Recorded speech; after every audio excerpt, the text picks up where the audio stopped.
Assalamualaikum warahmatullahi wabarakatuh. Bismillahirrahmanirrahim. Alhamdulillahi rabbil alamin. Wassalatu wassalamu ala ashrafil anbiya'i wal mursalin, Sayyidina wa maulana Muhammadin wa ala alihi wa sahbihi ajma'in. Wala hawla wala quwwata illa billahil aliyyil azim.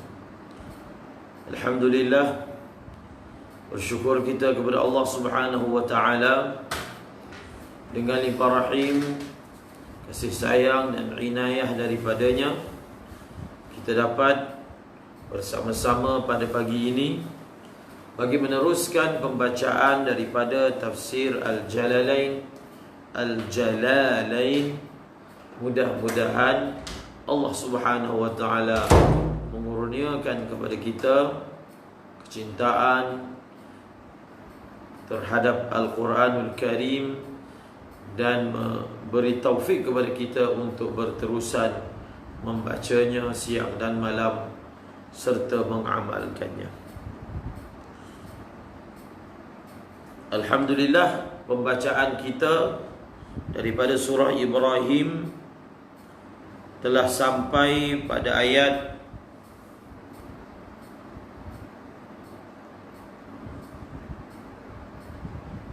وَالَّذِينَ مِنْ بَعْدِهِمْ لَا يَعْلَمُهُمْ إِلَّا اللَّهُ.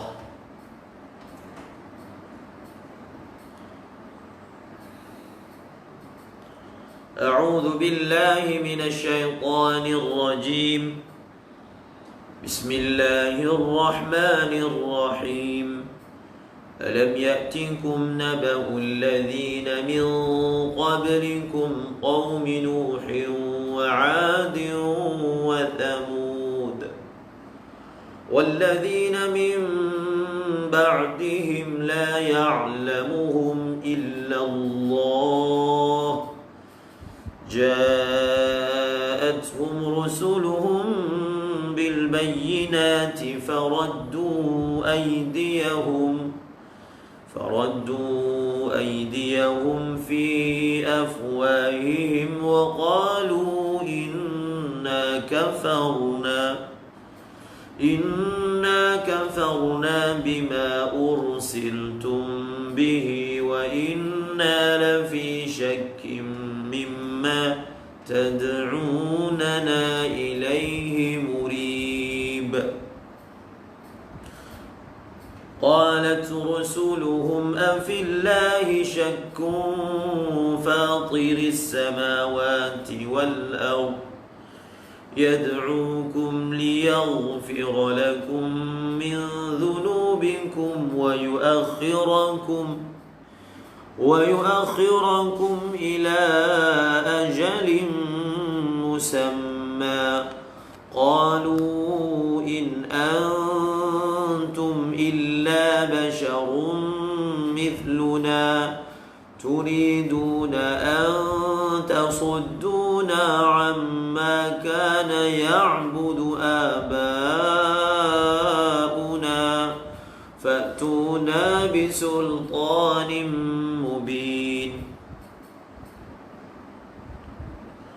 ألم يأتكم نبأ الذين من قبلكم قوم نوح وعاد وثمود. Bukankah telah datang kepada kamu berita orang-orang yang sebelum kamu?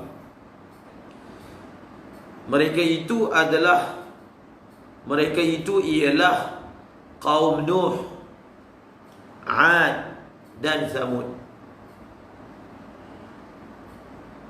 Dan orang-orang yang datang selepas mereka tidak mengetahui akan mereka itu melainkan Allah. Berita mereka itu ialah telah datang kepada mereka rasul-rasul mereka dengan membawa bukti-bukti yang jelas. Lalu mereka meletakkan tangan-tangan mereka di mulut-mulut mereka, dan mereka berkata, sesungguhnya kami mengkufuri perkara yang kamu diutuskan dengannya, dan sesungguhnya kami benar-benar berada di dalam syak yang meragukan terhadap perkara yang kamu menyeru kami kepadanya. Ini adalah kisah berkaitan umat yang terdahulu. Kaum 'Ad yang diutus kepada mereka Nabi Hud, kaum Thamud yang diutuskan kepada mereka kaum Nabi Saleh, dan juga kaum Nuh yang diutuskan kepada mereka Nabi Nuh. Bukan bangsa-bangsa dan kaum-kaum itu sahaja, bahkan banyak lagi kaum-kaum yang lain yang berita mereka tidak sampai kepada kita semua. Tetapi mereka apabila diutuskan Rasul, Nabi kepada mereka, mereka melakukan perkara yang sama. Mereka melakukan perkara yang sama. Sama ada ayat ini adalah perkataan daripada Nabi Musa, ataupun ayat ini merupakan daripada khitab Allah Subhanahu wa taala kepada umat Nabi Muhammad sallallahu alaihi wasallam. Ada dua ihtimal dan kemungkinan yang telah diunjur oleh ulama tentang keberangkalian siapakah mutakallim bagi ayat ini. Adakah khitab itu daripada Nabi Musa kepada Bani Israel, ataupun daripada Allah Subhanahu wa taala kepada umat Nabi Muhammad sallallahu alaihi wasallam. Sama ada kita tafsirkan dengan tafsiran pertama, ataupun kita tafsirkan dengan tafsiran yang kedua, ia memberi petunjuk bahwasanya at-tadhkir bi ayyamillah, mengingatkan manusia dengan cerita-cerita, peristiwa-peristiwa orang yang terdahulu, merupakan salah satu daripada uslub dakwah. Apa kisah orang yang terdahulu? Bila Nabi datang, bawa petunjuk, membawa bersama mereka bukti-bukti yang jelas, mereka ingkar. Mereka menunjukkan, mempamerkan keingkaran itu sama ada dengan reaksi perbuatan ataupun reaksi percakapan. Sama ada dengan reaksi perbuatan ataupun respon dengan percakapan. Di dalam ayat ini menjelaskan perkara tersebut. Kita lihat, semalam kita berhenti pada perkataan ja'atuhum rusuluhum bil bayyinat. Nabi-nabi mereka, rasul-rasul mereka datang membawa bukti-bukti yang jelas. Bukan tidak bawa bukti. Kalau tidak bawa bukti, mungkin mereka akan memberi alasan perkara ini tidak jelas. Mereka ingin sesuatu bukti. Di samping Rasul dihantar, disertakan bersama dengan mereka itu bayinat, bukti-bukti, dalam bentuk mukjizat, dalam bentuk hujah-hujah yang jelas. Walaupun bersama dengan hujah-hujah, walaupun bersama dengan mukjizat, kaum-kaum tersebut masih dalam keadaan kedegilan mereka. Ingat balik, disertakan bersama Rasul mukjizat adalah bertujuan sebagai iqamatul hujjah, supaya mereka tidak mempunyai peluang lagi memberi alasan kelak di hari akhirat bahawasanya sekiranya Rasul yang datang itu membawa bersama mereka tanda-tanda, bukti-bukti, maka sudah tentu kami beriman. Mereka tiada peluang untuk berhujah seperti itu kelak di hari akhirat, kerana bersama dengan Rasul itu dibawa bukti. dibawa petunjuk, sama ada dalam bentuk hujjah, sama ada dalam bentuk mukjizat. Apa mereka buat apabila Rasul itu datang? Faraddu aydiyahum fi afwahihim. Faraddu aydiyahum fi afwahihim. Faraddu, raddu ini maknanya mengembalikan. Aydiyahum, tangan-tangan mereka. Fi afwahihim, kepada mulut-mulut mereka. Ini makna literal bagi perkataan raddu aydiyahum fi afwahihim. Kemudian kita lihat raddu, dhamir hum yang ada di dalam raddu kembali kepada siapa? Ataupun waw jamak yang ada pada raddu kembali kepada siapa? Pengarang Al-Imam Suyuti memilih pandangan bahawasanya raddu kembali kepada al-umam, umat-umat tersebut.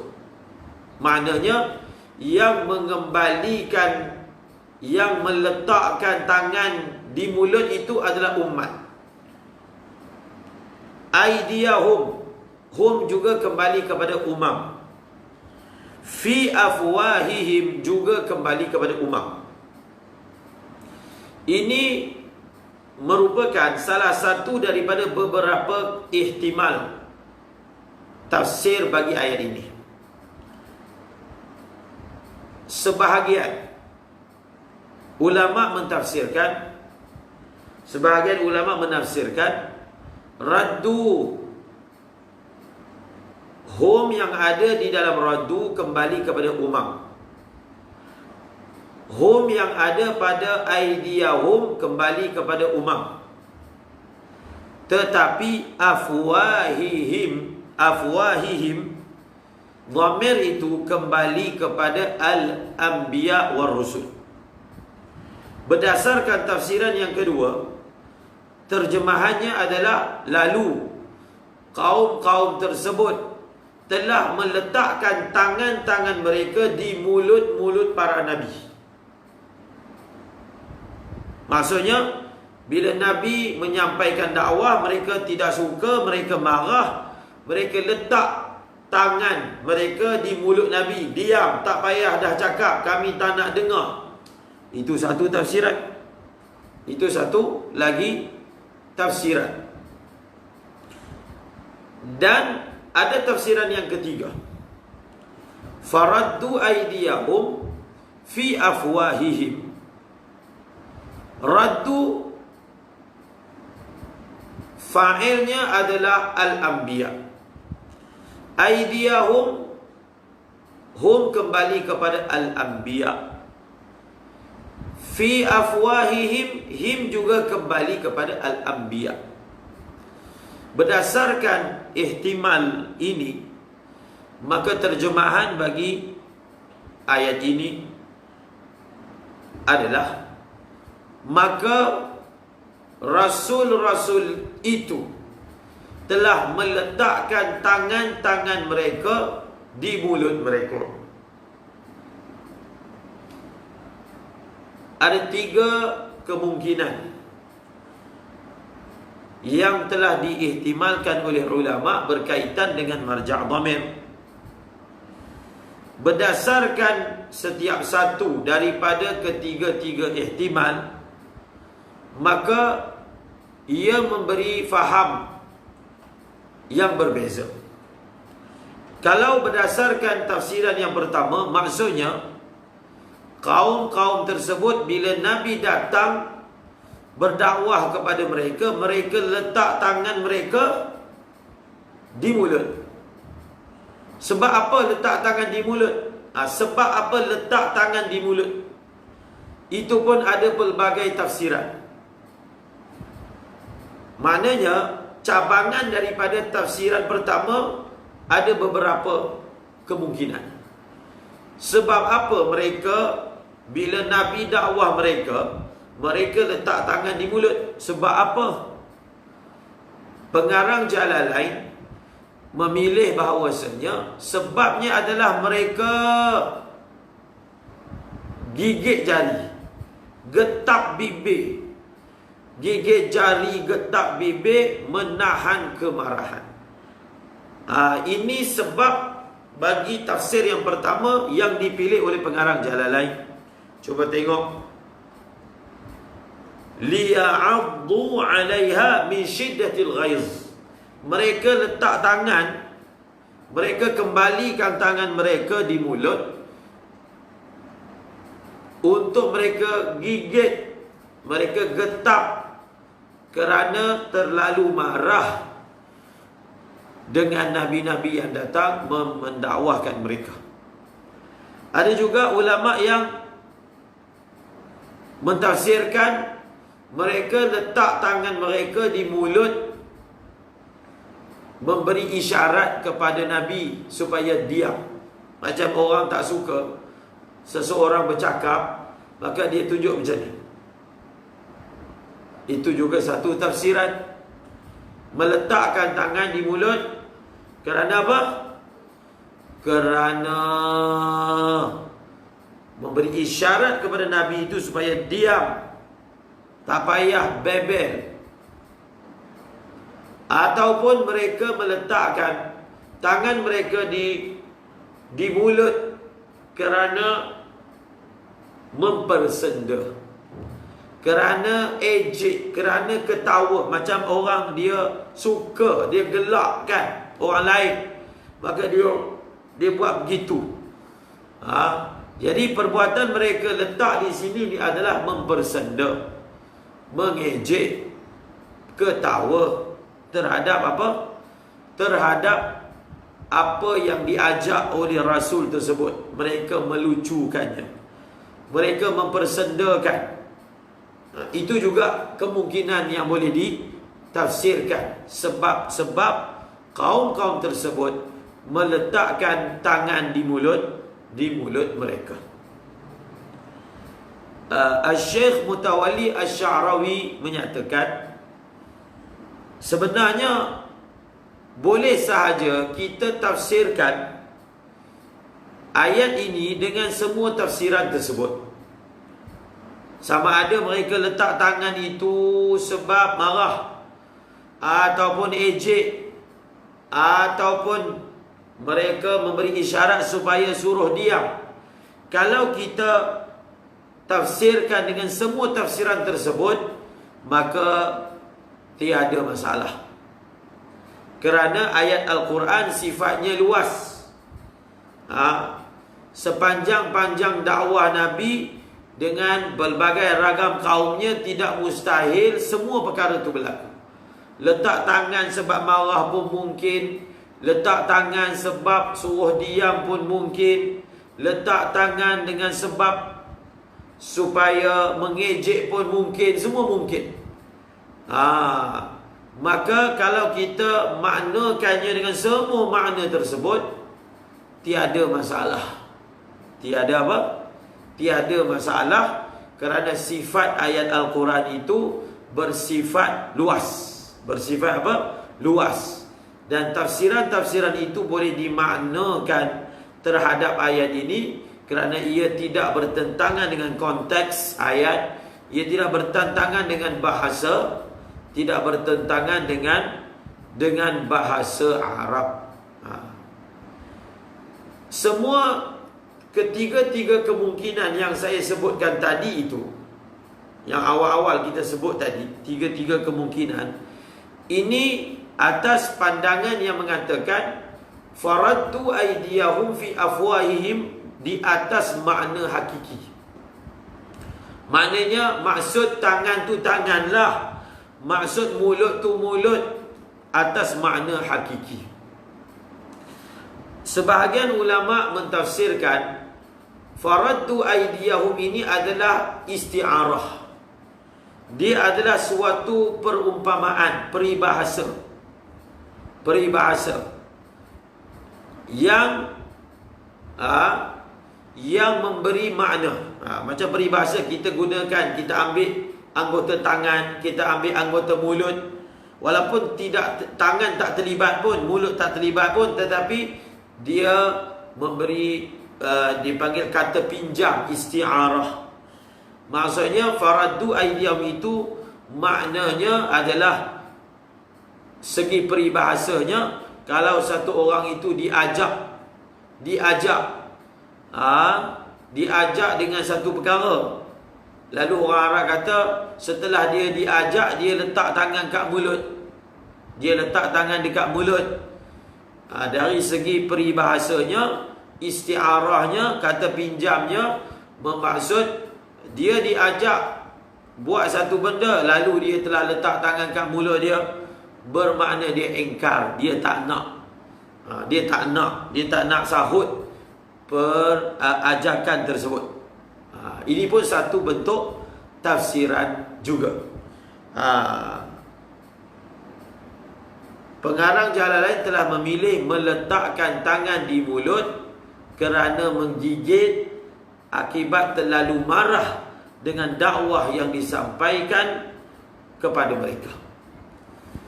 Kita dapati di dalam Al-Quran banyak sangat ayat-ayat berkaitan dengan muhawarah antara Nabi dan juga kaum-kaum mereka. Ini sebagai panduan untuk da'i-da'i. Kalau ada orang yang kita jumpa, dia ejek, dia persendah, maka kita ingatkan diri kita, ada orang yang lebih mulia daripada kamu, ada orang yang lebih besar daripada kamu, lebih tinggi kedudukan daripada kamu, iaitu para Nabi. Walaupun mereka lebih tinggi, mereka lebih besar, lebih mulia, lebih hebat, apabila mereka mendakwa, mereka menerima ujian, mereka menerima cercaan daripada kaum mereka. Maka ayat Al-Quran ini menjadi pengubat kepada para da'i, orang yang mengajak manusia kepada Allah. Kalau berhadapan dengan situasi-situasi seperti ini, apalah sangat dengan kalau kita ketuk pintu rumah orang tak buka. Apalah sangat kalau kita ketuk pintu rumah seseorang, dia buka, dia tutup dengan menghempas. Apalah sangat berbanding apa yang diterima oleh para Nabi alaihimussalatu wassalam. Di dalam Al-Quran, pelajaran tentang dakwah itu bukan hanya dalam bentuk teori, tetapi banyak sekali dibawa dalam bentuk tajribah. Tajribah perkara yang telah berlaku. Memberi pengajaran dengan perkara-perkara yang memang real, yang memang berlaku, lebih menguatkan hati, lebih memberi motivasi berbanding hanya dalam bentuk-bentuk teori sahaja. Faraddu aydiyahum fi afwahihim ay ilaiha liya'addu 'alaiha min shiddatil ghaizi, liya'addu 'alaiha min shiddatil ghaizi ay ilaiha. Lihat pada perkataan ilaiha. Musannif memberi isyarat dengan katanya ilaiha, memberi isyarat kepada bahawasanya fiha, fi, huruf fi di dalam ayat ini maknanya ilah. Huruf fi di dalam ayat ini maknanya ilah. Maknanya apa? Maknanya ilah. Raddu ila aydihim. Raddu aydiyahum ila afwahihim. Raddu aydiyahum ila afwahihim. Nampak tak? Raddu aydiyahum ila afwahihim. Sebab perkataan radda ni mengembalikan. Benda yang digembalikan, ilah ni memang radda ni silahnya ilah.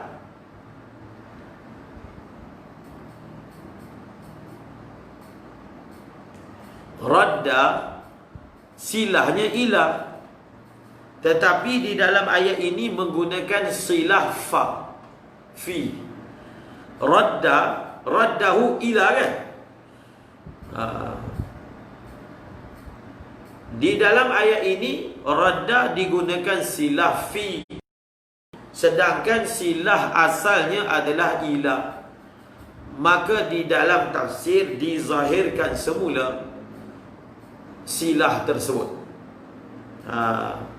Di dalam tafsir dizahirkan semula silah tersebut. Ini yang saya sebutkan. Ada huruf-huruf di dalam Al-Quran, dia menempati huruf lain. Contohnya di sini fi menempati tempat ilah. Apabila kita memberi tafsir, maka kita perlu sebutkan, zahirkan balik silahnya yang asal. Kemudian pasti ada yang bertanya, kalau radda silahnya adalah ilah, mengapa digunakan fi? Mengapa digunakan fi? Menukar ilah kepada fi mempunyai sirnya, mempunyai nuktah balaghiyahnya, yang tidak akan diperolehi kalau digunakan ilah. Kalau digunakan apa? Kalau digunakan ilah,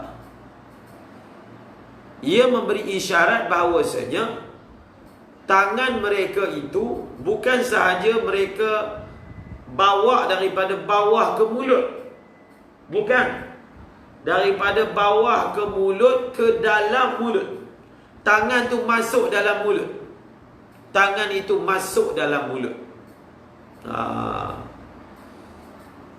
Itu yang menyebabkan pengarang tafsir Jalalain mentarjihkan pandangan bahawasanya raddu aydiyahum fi afwahim maknanya gigit. Sebab ayat ini letak tangan, bawa tangan ke dalam mulut. Bukan kalau memberi isyarat macam ni luar mulut. Kalau masukkan tangan dalam mulut, buat apa ni tangan letak dalam mulut? Maka sebab mereka gigit, liya'addu 'alaiha. Ini wajahnya pengarang Jalalain mentarjihkan ihtimal, pandangan bahawasanya raddu aydiyahum fi afwahim maksudnya liya'addu 'alaiha min syiddatil ghaizi, min syiddatil ghaizi. Kita lihat dalam surah Nuh, yaj'aluna asabi'ahum. Apa ayat dia?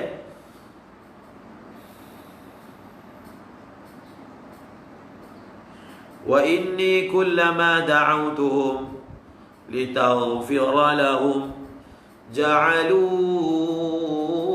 asabi'ahum fi adhanihim ja'alu asabi'ahum fi adhanihim.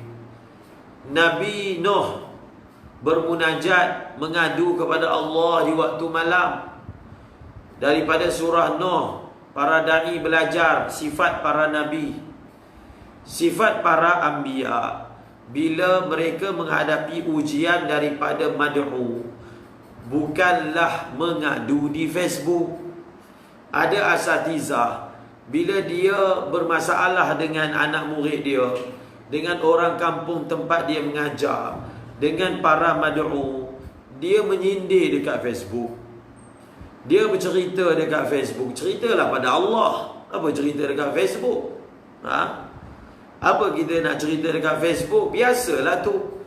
Kalau kamu betul nak melakukan dakwah, kita lakukan dakwah, jangan buat macam kita ni raja.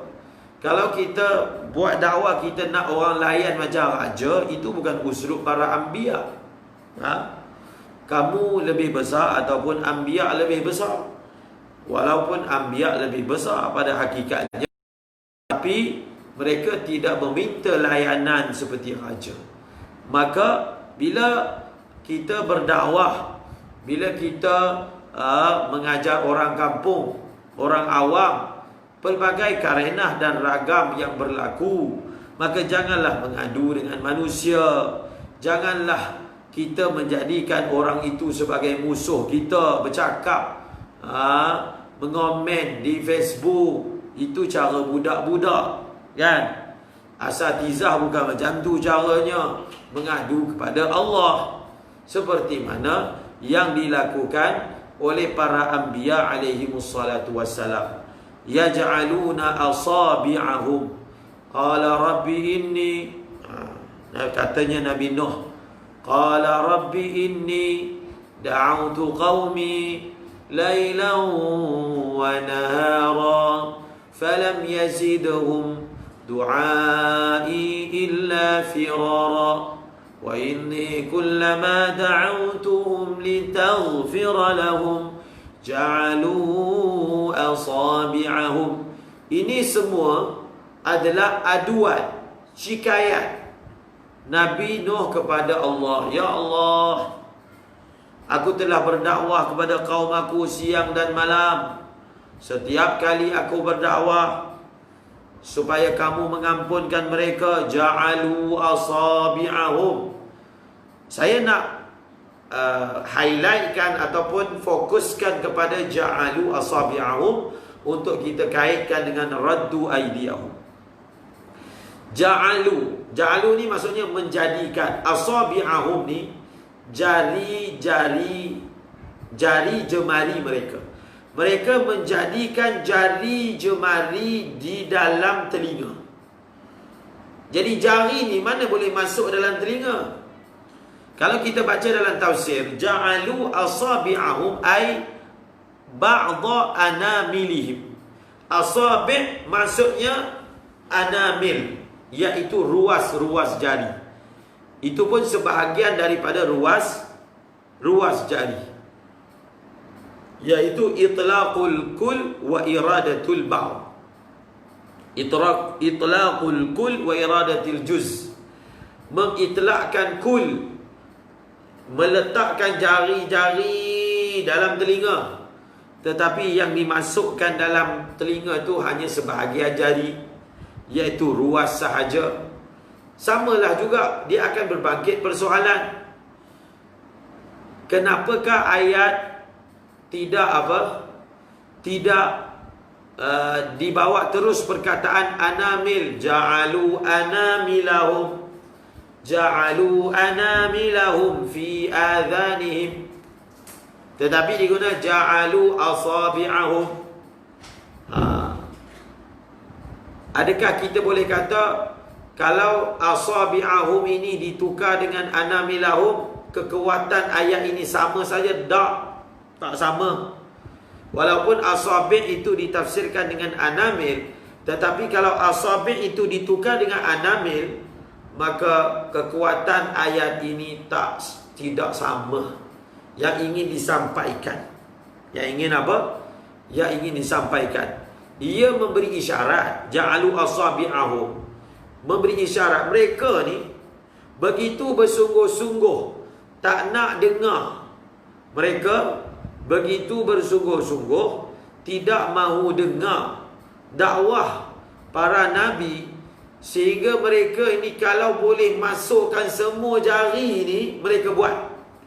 Jadi ja'alu asabi' tu di situ nak menerangkan begitu mubalaghah. Begitu apa? Begitu mubalaghah mereka dalam menutup telinga mereka daripada dakwah para anbiya. Samalah juga di sini. Faradtu aydiyahum fi afwahihim.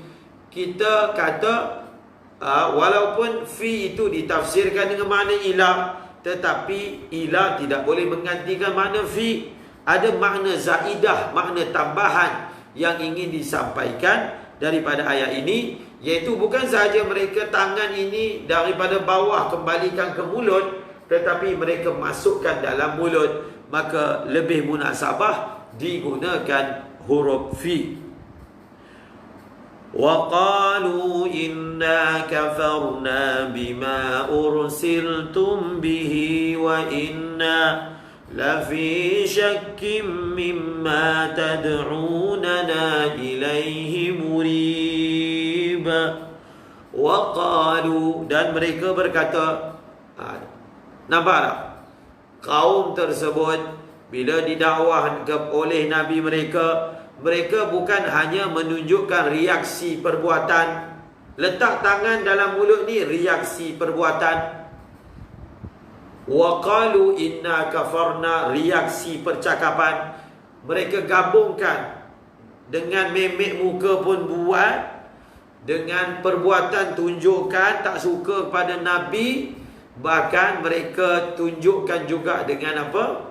Dengan percakapan. Dengan apa? Dengan percakapan. Lalu mereka telah sebut secara terus terang kepada para Nabi, kalau kita pergi gash orang yang tak suka dengan kita,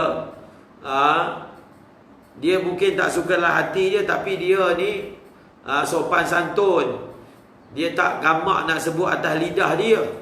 Kalau dia sebut atas lidah pun guna bahasa berlapik.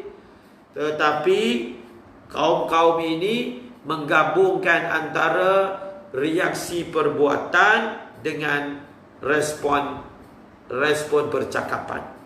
Perbuatan gigit jari, getap bibir menunjukkan reaksi tak suka, muka merah padam menunjukkan tidak suka dengan seruan oleh para nabi. Reaksi percakapan mereka kata apa? Qalu inna kafarna bima ursiltum bih. Inna kafarna. Tengok ayat yang digunakan. Wa qalu inna kafarna. Wa qalu inna kafarna. Inna kafarna. Mereka menggunakan takkid. Mereka semasa mempamerkan reaksi daripada percakapan mereka yang mereka tak suka, tak percaya dengan dakwah Nabi tersebut, mereka kata inna kafarna, kami bukan biasa-biasa tetapi sesungguhnya. Sesungguhnya mereka memberi penegasan, menggunakan ayat penegas. Kami sesungguhnya, wahai si fulan yang ajak kami ni, kami sesungguhnya benar-benar kufur, engkar, tak percaya. Inna kafarna. Kita tengok dalam surah Yasin. Dalam surah Yasin, mana-mana ayat dalam Al-Quran ada huruf-huruf taukid, ambil rasa huruf taukid ketika baca ayat tersebut. Ambil rasa huruf taukid, ambil. Barulah kita dapat memahami ayat itu dengan mendalam. Inna adalah huruf taukid. Wadrib lahum mathalan ashabal qaryati idh ja'ahal mursalun idh arsalna ilaihim ithnaini فكذبوهما فعززنا بثالث فقالوا إنا إليكم مرسلون. Tengok ayat ini. Bila 3 orang rasul itu dihantar, mereka mendakwah kepada kaum mereka engkar, tidak percaya yang mereka ini utusan Allah. Lalu 3 orang tersebut telah berkata, Inna ilaikum mursalun. Di dalam ilmu balaghah, huruf taukid ini dibawa bila ada unsur engkar. Dalam keadaan ayat normal, tidak perlu dibawa huruf taukid. Contohnya, satu orang nak bagi tahu kepada kawan dia yang kamu punya ayah datang, maka dia kata ja'a abuka. Bas, memadai. Tetapi kalau ada unsur kurang percaya daripada orang yang diberitahu, kita tambah. Kita tambah huruf taukid. Qad jaa abuka. Jadi mana-mana huruf taukid yang datang, dia ibarat kalau tak ada angin, masakan pokok bergoyang. Maksudnya huruf-huruf taukid itu dia bukan didatangkan begitu saja. Di sana ada pokok yang bergoyang. Maksudnya di sana ada sebab-sebab yang tertentu.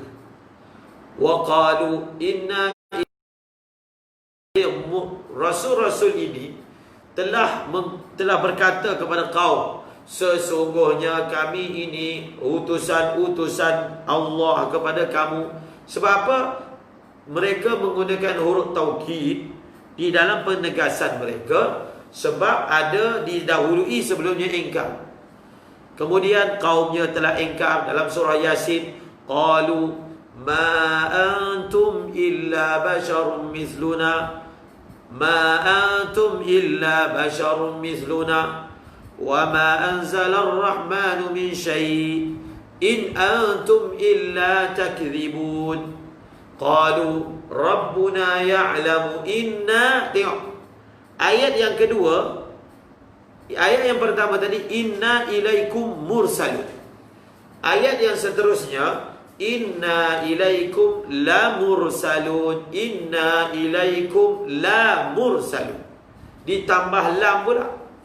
Ditambah lam. Ayat yang pertama tiada lam, ayat yang kedua ada lam. Sebab apa?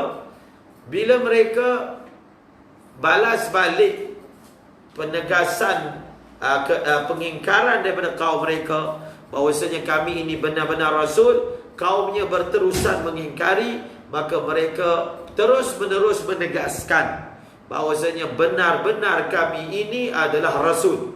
Inna ilaikum lamursalun wa ma alaina illa al-balaghul mubin. Begitulah juga di dalam ayat ini. Tapi dalam ayat surah Yasin itu yang menggunakan huruf taukid ini adalah Nabi. Di dalam ayat ini adalah kaum. Mereka ingin menegaskan yang mereka tak percaya dengan apa yang didakwahkan. Bima, apa yang didakwahkan, maksudnya isi risalah yang dibawa oleh Rasul itu mereka ingkar. Lalu mereka kata apa? Wa qalu inna kafarna bima ursiltum bih. Inna kafarna bima ursiltum bih. Sesungguhnya kami tidak percaya dengan perkara yang kamu diutuskan dengannya. Bentuk-bentuk kekufuran pelbagai. Ada sesetengah keadaan yang mereka tidak percaya itu adalah yang dibawa itu sendiri. Misalnya kalau sekarang ini mereka tidak percaya Quran itu sendiri, mereka tak percaya. Quran itu mereka tidak percaya. Ada setengah keadaan mereka percaya kepada Allah, tetapi mereka tidak percaya yang Rasul itu dihantar oleh Allah. Pun ada juga. Tetapi bila tak percaya Rasul itu dihantar oleh Allah, dia akan bawa kepada tidak percaya pada perkara yang dibawa. Pelbagai ragam manusia dalam menolak para Nabi. Dalam ayat ini dibawa tentang perihal mereka tidak percaya dengan isi dakwah itu. Isi agama yang dibawa itu mereka tak percaya. Lalu mereka kata inna kafarna bima ursiltum bih ala za'mikum. Tengok dalam tafsiran dizahirkan perkataan ala za'mikum. Kenapa? Mengapa dizahirkan? Mereka yang mengajar jalan lain untuk melahirkan malakah dalam diri pelajar, untuk menguasai jalan lain, kena rajin menjawab soalan mengapa. Kena rajin jawab soalan mengapa dan terangkan kepada pelajar. Kalau kita ada panduannya, mungkin dalam hasyiah ada, dalam hasyiah syarah yang lain ada. Mengapa? Contohnya di sini, mengapa ditafsirkan, ditakdirkan ala za'mikum? Kenapa? Sebabnya antara perkataan inna kafarna dengan perkataan bima ursiltum bihi, inna kafarna dengan bima ursiltum bihi, dia seperti ada kontradik. Yang pertama, mereka kata mereka tak percaya. Kemudian mereka kata Nabi itu ada diutuskan bawa apa-apalah, bawa risalah. Kami tak percaya. Tapi dalam masa yang sama, macam mereka ni mengakui ada perkara yang Nabi diutus untuk bawa perkara tersebut. Itu dah macam pengakuan pula. Dah macam pengakuan, tapi dalam masa yang sama tak percaya. Tapi dalam masa yang sama seperti mengaku ada benda yang Nabi bawa dan mereka diutus untuk bawa benda tersebut. Nampak tak? Kontradik antara kafarna dengan bima ursiltum bihi. Maka bagi menghuraikan iskal ini, dijelaskan di dalam tafsir dengan takdir ala za'mikum. Bagi menghuraikan kontradik ini, maka dizahirkan dalam tafsir ala za'mikum. Maksudnya, sesungguhnya kami tidak percaya, kami kufur dengan perkara yang kamu dakwa diutuskan membawanya. Jadi itu dia punya terjemahan sesuai dengan tafsir. Kami tidak percaya, kami kufur dengan perkara yang kamu mendakwa bahawasanya kamu diutus untuk membawanya. Jadi ma ursiltum bihi ni bukan ikrar daripada mereka, bukan ikrar, tapi mereka cakap, mereka ambil bahasa yang digunakan oleh Nabi. Ambil bahasa yang digunakan oleh Nabi. Faham tak? Itu sebabnya dalam tafsir dikeluarkan ala za'mikum untuk sebenarnya merungkai kemusykilan yang mungkin akan berbangkit. Contoh lagi lah, kita ambil contoh. Kita yakin bahawasanya tiada ilah melainkan Allah. Tiada Rabb melainkan Allah. Tiada Rabb. Kalau kita kata apa? Kita guna perkataan Rabb, Tuhan. Kita guna perkataan Tuhan. Kita kata lembu itu Tuhan mereka. Ataupun orang-orang Hindu itu menyeru Tuhan mereka. Setengah orang mengatakan tak boleh ni. Kamu tak boleh guna perkataan Tuhan merujuk kepada apa yang diseru oleh orang Hindu, ataupun merujuk kepada apa yang dipuja oleh mereka. Sebab Tuhan ni satu, tak ada ihtimal ada nombor dua, nombor tiga, tak ada. Ilahun ma'allah, adakah ilah bersama Allah? Adakah ilah bersama Allah? Jadi ada setengah orang yang mengajar ilmu kalam, dia kata tak boleh sebut macam ni. Oh, bahaya. Terjerumus nanti dalam apa? Dalam syirik, menyatakan ada ilah selain daripada Allah. Jadi kita kata tak betul kenyataan itu. Kenyataan itu tak betul. Dalam Al-Quran pun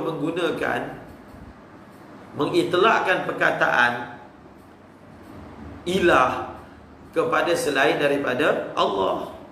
Mengitlakkan perkataan Rabb kepada selain daripada Allah. Contohnya Nabi Yusuf ketika bertanya kepada kawan banduan dia, maksud yang duduk penjara bersama dengan beliau, dengan baginda, maka kata Nabi Yusuf, "A'arbabun mutafarriqun khairun amillahul wahidul qahhar?" Adakah Rob yang banyak, yang berbilang-bilang, yang berpisah-pisah, adakah dia lebih bagus daripada Allah yang satu? Jadi cara kita nak faham ayat yang seperti itu, bila kita kata ini Tuhan orang Hindu, maksudnya ini Tuhan, ini adalah yang didakwa oleh orang Hindu sebagai Tuhan. Bukan kita iktiraf itu Tuhan. Tuhan satu je, Rabb itu satu je. Bila orang menggunakan ayat seperti itu, maksudnya berdasarkan dakwaan orang yang mendakwa. Maka ketika Nabi Yusuf mendakwah kepada orang musyrik pada zamannya, maka dia guna perkataan yang digunakan oleh mereka. Maksudnya, adakah Rabb yang banyak? Maksudnya, adakah benda-benda yang pelbagai yang kamu dakwa sebagai Rabb? Itu maksud dia.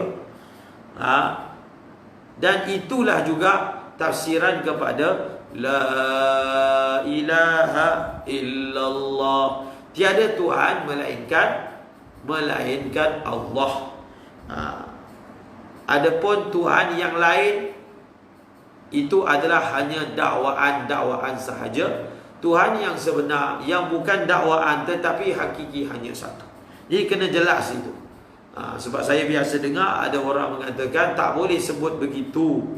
Jawapannya tidak betul. Kerana akidah ini dia soal hati. Jadi bila orang tu dia sebut begitu, ada lagi imkan untuk ditakwil. Apatah lagi perkara ataupun uslub penggunaan perkataan seperti itu diguna pakai juga dalam Al-Quran, juga diguna pakai juga dalam Al-Hadith, maka tiada haraj untuk melakukan sedemikian. Kemudian apa kata lagi mereka kepada Nabi? Wa inna lafi syakkim mimma tad'unana ilaihi murib. Wa inna, ini pun kita boleh bayangkan bagaimana, kita bayangkan daripada ayat ni, bagaimana mereka bersungguh-sungguh memberi respon, reaksi keras terhadap dakwah para nabi.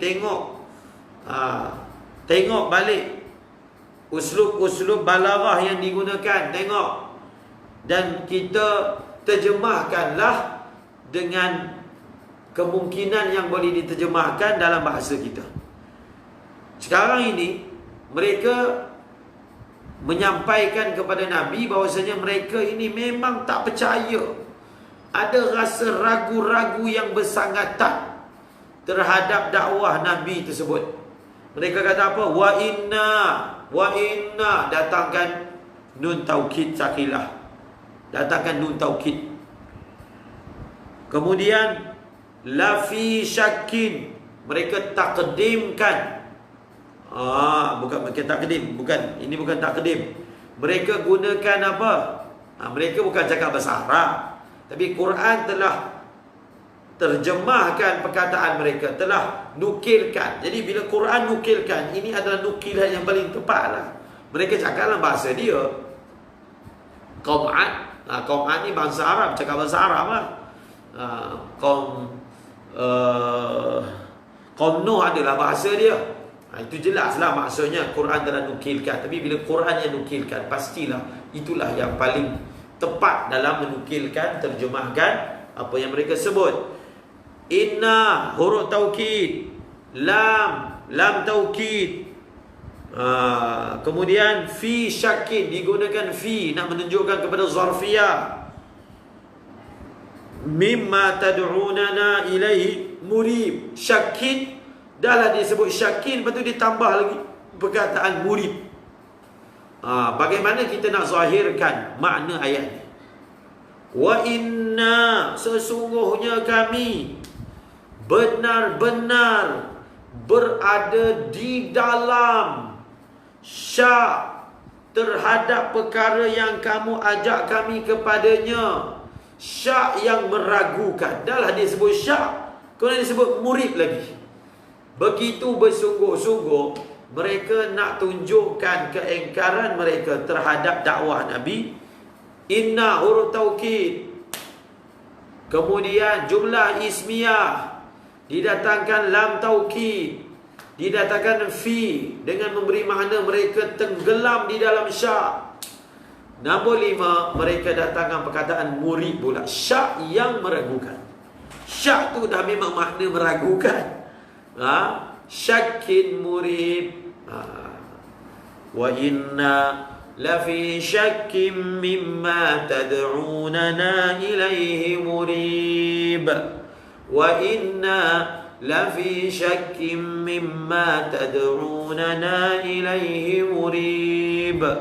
Wa inna lafi syakkim mimma tad'unana ilaihi murib. Perkataan ni perkataan tak elok. Perkataan ni perkataan tak elok. Kita ulang perkataan ni pun bukan untuk seronok dengan perkataan ni, sebab perkataan ni perkataan tak elok, perkataan mengingkari Rasul. Kalau nak ulang ayat-ayat Al-Quran, ulang ayat salamun qawlan min rabbir rahim, ataupun kita ulang ayat in tu'adzibhum fa innahum ibaduk wa in taghfir lahum fa innaka antal azizul hakim. Tetapi kita ulang ayat ini sebagai kita ni kan orang ajam. Jadi orang ajam ni dia nak faham bahasa Arab, dia kena balut dulu ayat itu dengan kaedah baru dia boleh masuk. Dia tak boleh terus memahami dengan fitrahnya. Dia kena lengkarkan ayat tersebut dengan disiplin ilmu, kemudian dia masuk melaluinya, maka bolehlah juga dia masuk dalam rasa ayat tersebut. Jadi rasa ayat tersebut ni bukan kita nak ambil rasa orang kafir tu, tapi kita ingin mengambil rasa Nabi. Apa perasaan Nabi yang bersungguh-sungguh dakwah kaum dia, bawa kebaikan kepada kaum dia, tetapi dihadiahkan ataupun dihunjamkan dengan kata-kata yang begitu memedihkan. Maknanya mereka tolak Nabi ni, tunjukkan sungguh-sungguh tak nak dengar, tak nak dengar, tak nak dengar. Kita nak ambil rasa Nabi waktu ayat ini ditujukan kepada mereka. Tetapi Nabi ini sifatnya sabar. Dia tidak terkesan. Bahkan ayat seterusnya akan menerangkan bila mereka sebut begini, maka Nabi terus menjawab. Nabi terus berhujah dengan hikmah, terus berhujah dengan wajadilhum billati hi ahsan. Bila mereka kata kami ini tak percayalah, kami ini rasa syak lah, murib. Tengok murib ditafsirkan dengan mana apa murib. Wa inna lafi syakkim mimma tad'una ilaihi murib. Murib ditafsirkan dengan apa? Muqi'in liribah. Murib ditafsirkan dengan makna muqi'in liribah.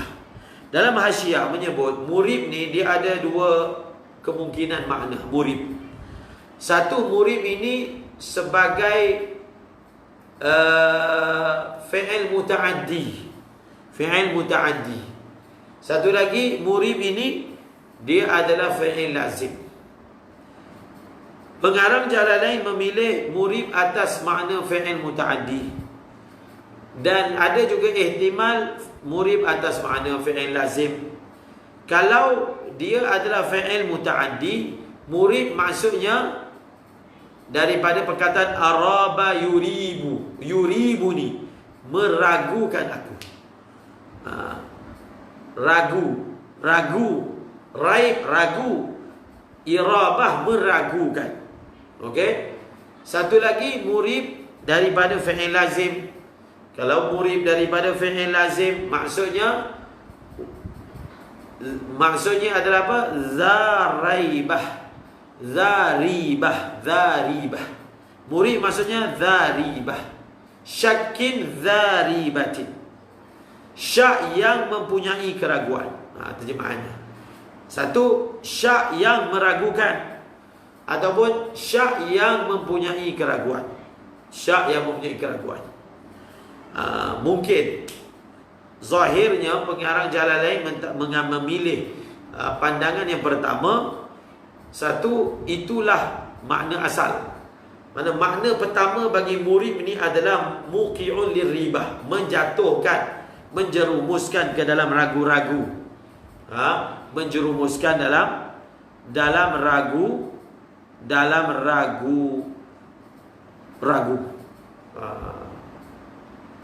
Itu makna asal dia.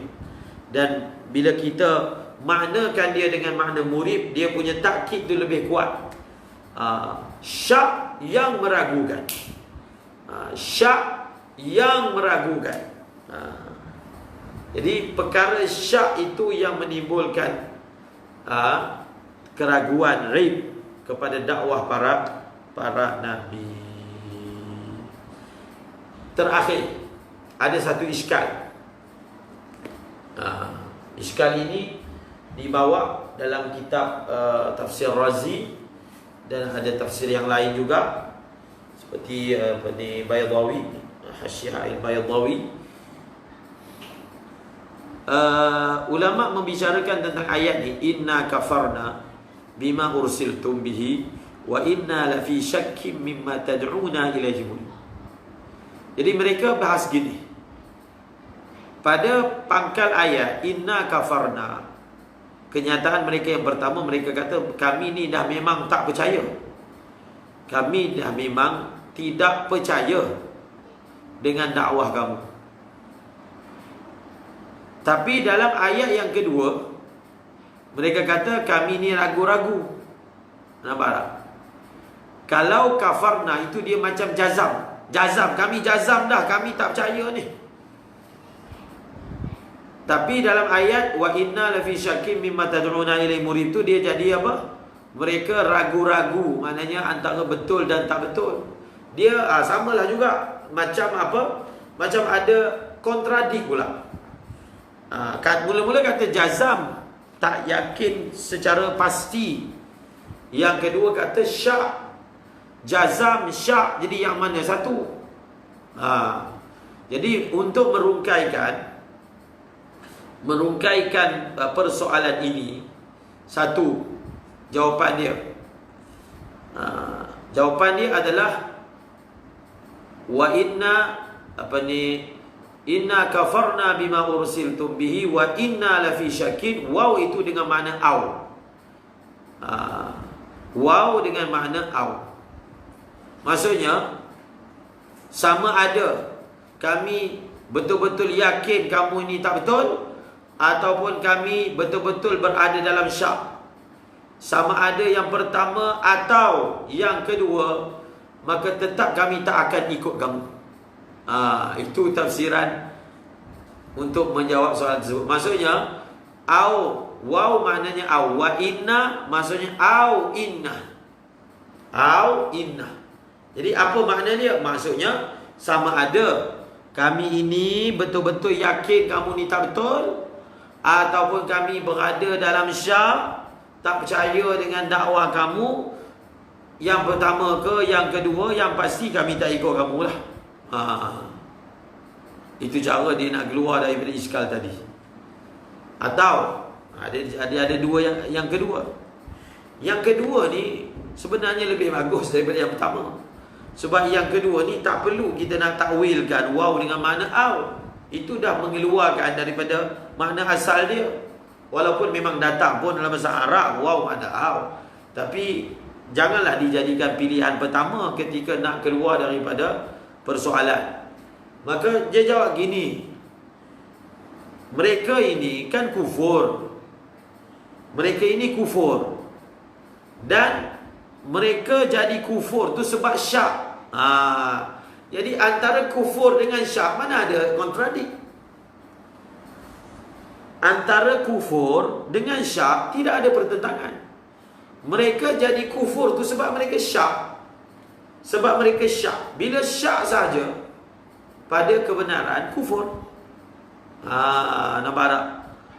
Wa qalu inna kafarna bima ursiltum bih wa inna lafi syakkim mimma tad'unana ilaihi murib.